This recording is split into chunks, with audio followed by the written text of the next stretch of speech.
Hi hello ನಮಸ್ಕಾರ. ಇವತ್ತಿನ ದಿನ ಸಂಡೇ ನನಗೆ ಸ್ಟಾರ್ಟ್ ಆಗಿದ್ದು ನನ್ನ ಮಗಳಿಗೆ ಲಂಚ ಕೊಟ್ಟು ಮನೆಯಿಂದ ಹೊರಡೋ ಮೂಲಕ.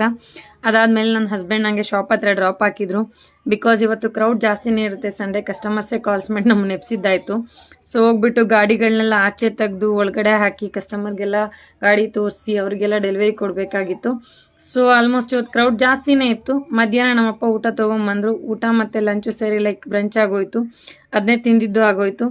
ಇವತ್ತು ಕ್ರೌಡ್ ಸ್ವಲ್ಪ ಜಾಸ್ತಿನೇ ಇತ್ತು. ಡೈಲಿ ನೆನ್ನೆ ಮತ್ತು ಇವತ್ತು 2 ಸೇಲ್ಸ್ ಆಲ್ಮೋಸ್ಟ್ 8 ಬೈಕ್ನ ನಾವು ಕೊಟ್ಟಿದ್ದು.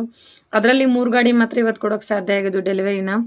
ಅದಲ್ಲದೆ ನನಗೆ ನೆಕ್ಸ್ಟು ನಮ್ಮಪ್ಪ ಜೊತೆ ಹೋಗೊಂದು ಕಾಫಿ ಕುಡ್ಕೊಂಬಂದು ಸಂಜೆ ತುಂಬ ಟಯರ್ಡ್ ಆಗಿದೆ ಅಂತ ಹೇಳ್ಬಿಟ್ಟು ನಾವು ಕ್ಲೋಸಿಂಗ್ ಟೈಮು ಕ್ಲೋಸ್ ಮಾಡಬೇಕಾಗಿತ್ತು. ಬಿಕಾಸ್ 9 o'clock ಆದರೂ ಕ್ರೌಡ್ ಏನು ಕಂಟ್ರೋಲ್ ಆಗೋ ಥರ ಇರಲಿಲ್ಲ.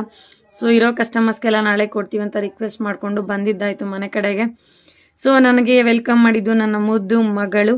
ಸೊ ಅವಳ ಮುಖ ನೋಡಿದ್ರೆ ಎಲ್ಲ ಟಯರ್ಡ್ನೆಸ್ ಮರ್ತೋಗ್ಬಿಡುತ್ತೆ. ತುಂಬ ಖುಷಿಯಾಗೋಗುತ್ತೆ ಅವಳ ಮುಖ ನೋಡಿದ್ರೆ. ಅವಳು ಲಂಚಾರಾಣಿ ಏನೂ ತಂದಿಲ್ಲ ಅಂತ ಬ್ಯಾಗ್ ಬಿಸಾಕಿ ಹೋಗಿದ್ದು ಆಯಿತು.